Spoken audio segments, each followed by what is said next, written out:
We as human beings like to mark milestones in our lives. We like to mark segments of accomplishment, whether it be over a certain period in our lives or a certain challenge, a certain obstacle, or my favorite, which is a realization that we didn't realize we were working towards. There's been a lot of eye opening things recently in my life in the past 2 months, maybe three. Um, Things that I needed to realize, but I didn't know that I needed to.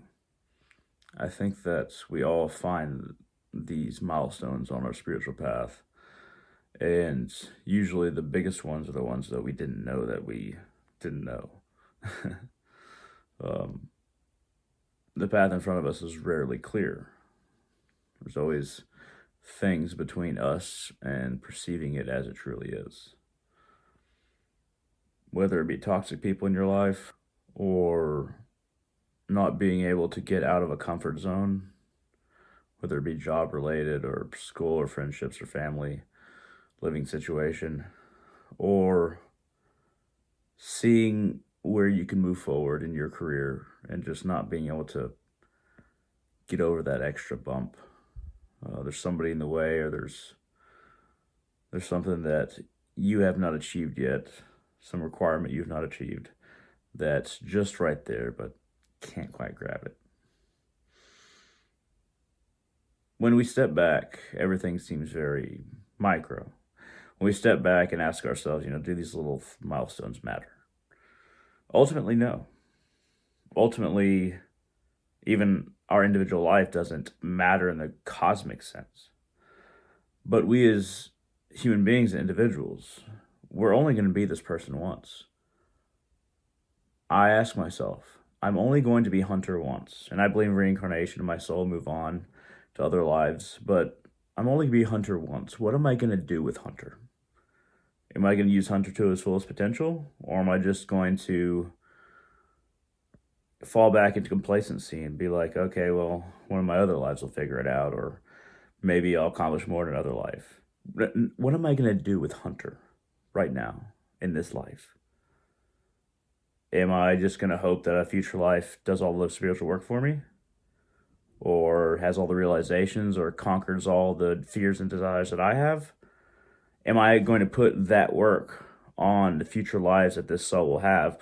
Or am I going to do the spiritual work? Or am I going to conquer my fears and desires? Now, I don't know if I will, but ideally, I shouldn't make my soul wait.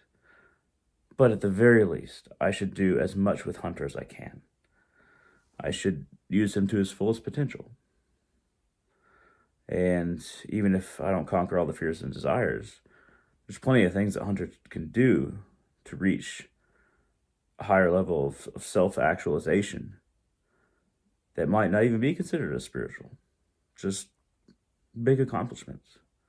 I shouldn't waste who Hunter is because I want to become complacent or lazy. That's the death of spirituality. That's the secret creeper. Complacency. I'll figure it out eventually. Or I'll just wait. Eventually I'll hit a life where I figure everything out. Why not try now? Now keep in mind, I'm not saying that I'm better or I'm going to do it. But I'm saying, shouldn't we try now? Why wait? Why not use this life and who we are to its fullest potential? And shine that glorious plate that is the soul again and again and again with spiritual practice and spiritual understanding and conquering fears and desires and ego. Shine that plate until all can see themselves in it. For every soul in the end sees itself in every other soul. Thank you very much, and all of you have a wonderful day.